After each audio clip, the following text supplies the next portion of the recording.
Good evening. Tonight it's going to be a little bit of a learning experience. I came in here about 3 weeks ago and there were all these books up on the shelves on the corner about poop. There was Where Can a Cowgirl Go Potty? There was Unicorns Poop. They made rainbow poop. And there was a book called Poop. So, way back when, if you talk to your parents, or you might even know, the Magic School Bus, Miss Frizzle, did the story on the water cycle. But she left out the dark side of the water cycle and what happens to it along the way. So, here in Derry, there's two ways that things get handled. You live in your little house, said house. Look at that, it's a house up in the corner there. And in said house, you're washing your dishes in the sink. You're taking a shower in the tub. You're also going potty. And all that stuff is hooked up to pipes that go in the house, and they go one of two places.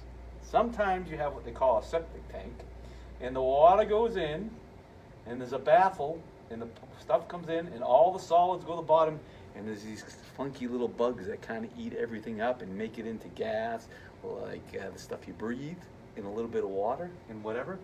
And then it goes out to a distribution box, and then it separates into your backyard in a field. Or, if you live in the downtown part of Derry, this stuff comes out, erase, and goes to a pipe, and that goes to a sump where there's a pump, and it sends it to, if you ever go to the dump with dad or mom, down at the end is a wastewater treatment plant.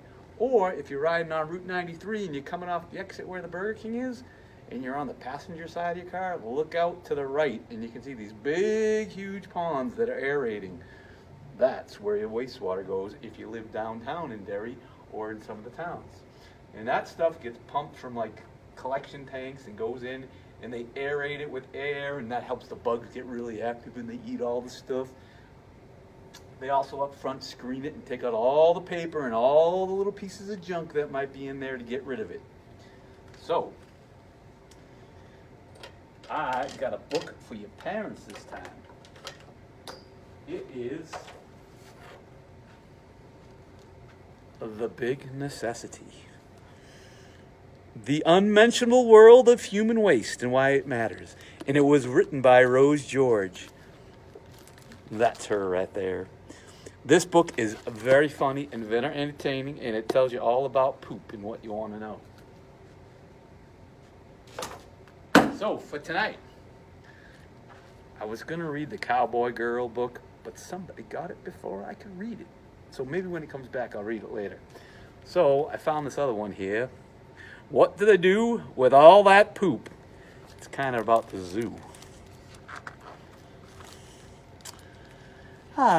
What do they do with all that poo? Written by Jane Kurtz and illustrated by Allison Black. At zoo after zoo, the animals chew, and then they poo. Poo is made of mostly water, but also bacteria and bits of undigested food.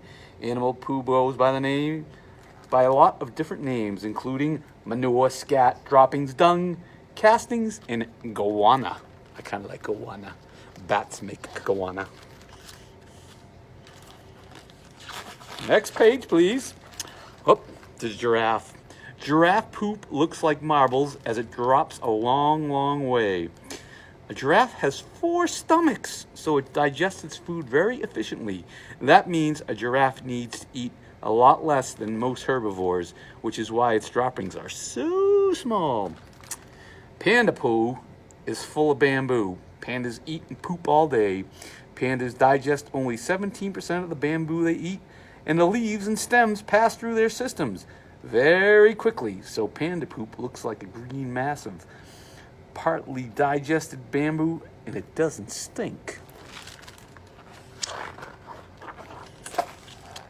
Hippo sprays a shower with its flippin' flappin' tail. Hippos use dung showering to mark their territories and warn off predators. They shoot their dung out while flapping their tails to spray it around. Ugh, wow, that's pretty wild there. Mr. Elephant. To weigh a day of an elephant's poo, you need a sturdy scale. An elephant can eat 300 pounds of leaves and grasses a day and then dump 165 pounds of poo. To help you think about that, a football weighs about a pound.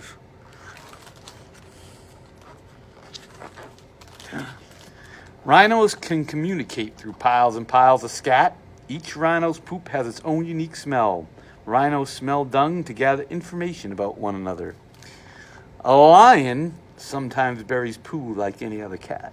Cats, big and little, often bury their poop so it won't be detected by enemies. But sometimes lions and tigers leave poop unburied as a warning that this is their territory. Sloths creep down from the trees to poop, but only once a week. Oh my goodness. Why do sloths spend so much energy leaving the protection of trees to poop on the ground? It's a mystery scientists are trying to solve. A penguin shoots its poo out in a fishy smelling streak. Penguins don't have teeth, so as one zookeeper says, fish go through them fairly rapidly. Scientists have studied the force it takes for a penguin to shoot its bright white fishy guano so far. That must have been quite the study. A wombat's poo is cube-shaped, so it isn't very rolly. Wombats are highly territorial. They each deposit 80 to 100 droppings every evening as signposts to say, "I'm here." It helps to have a square signpost that doesn't roll away. Some snakes poop only once a year. They digest their food slowly.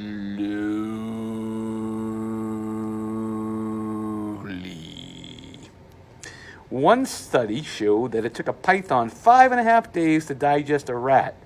Because their bodies are so efficient, snakes poop less often than almost any other animal.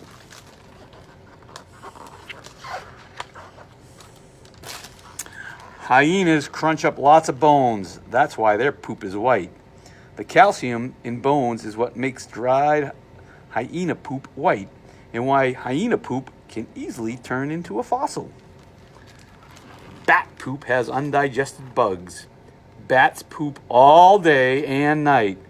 Bats turn right side up to do their poop so they won't poop on themselves. A bat can eat up to 1,200 mosquitoes in an hour. Many bats also eat insects with shiny outer coverings that don't get digested, which makes the bat's poop sparkly. And what do zoos do with all that poop? That's a big pile of poop right there. They sweep it and hose it and toss it each day. A lot goes in dumpsters to be trucked away. A zoo might have to deal with more than 5,000 pounds of poop each day. Keeping it around would make zoos pretty smelly. So some of them pay thousands of dollars a year to send it off in trucks to landfills. They send some to vets and to scientists too. Then zoo poop is studied to help out the zoo. Doctors and vets study poop to see how well an animal is digesting its food and to spot health problems. Some zoos are experimenting with using poop to produce biogas that can power vehicles or buildings like a zoo hospital. They pile some in towers and toss it with rakes, and it soon will compost for gardeners to take. Compost made from herbivore poop mixed with food waste and grass clippings improves soil and helps plants grow. Zoos sell or give away compost using creative names like Zoo Manu, Zoo Doo, and Pocky Poo. Carnivore poo can be spread around yards to keep deer from eating plants and trees. I think I need to try that. First, worms like to munch it. Their poop is so teeny. Then worm poop plus zoo poop grows perfect zucchini. Oh, that's a pretty wild rhyme. Worms are an important part of the zoo poop composting process. They can eat hundreds of pounds of organic matter every week. Woodland Park Zoo in Seattle sells worm dew made from zoo dew compost in zoo coffee grounds. The zoo says it's been pooped once by exotic herbivores and pooped again by compost-loving worms. They even make paper from elephant poo. Zoo poo paper's pretty not smelly. It's true. Elephant poo comes out with so much plant fiber that a machine can wash the poo and pull out the fiber, which can then be used to make paper and cards. Whoa, look, yikes, duck. That monkey at the zoo just threw its poo at you. Many primates throw poo. Scientists discover that chimpanzees who throw the most poo and hit their target the most often are the smartest and most sociable, which suggests that throwing is a form of communication and self-expression, and maybe a step toward using tools. Throwing poo is a step toward using tools. Seems very weird. And that is the end of our story. Hope you enjoyed a tour through the poo. Have a nice day, y'all.